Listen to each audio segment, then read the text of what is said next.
议会定期会上午伫经济发展局的业务报告，有关淡市招商投资开发当中，议员王家珍关心的是大台南会展中心议案，因为根据了解，原本今年12月底完成，不过卡伫委外营运厂商内部装修工程以后，所以预计明年111年第一季才试营运。第二季开放办理展览，议员强烈要求市府一定要掌握该重大建设的进度，唔通任何差错。以你的报告来讲的话，这个案子明年第一季的时候可以跟台南乡亲见面了吗？是不是这样？台南会展中心的部分我们希望它在明年第一季可以跟乡亲们先进行相关的营运测试包括能够让乡亲更了解会展中心。这点的部分，我跟议员报告，我亲自跑了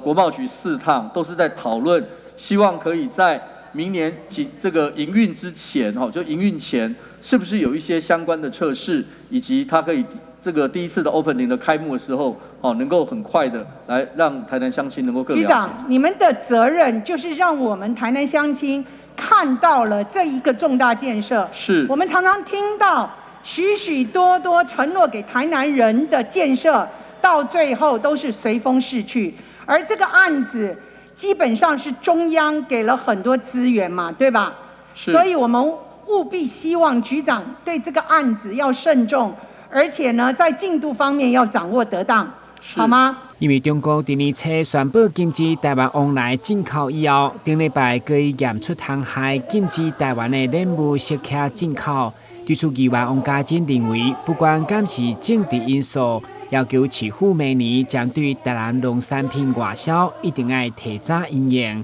除了国内民众的消停，也要开拓其他市场，积极协助农民来行销。台南新闻，阮志玲跟采访报道。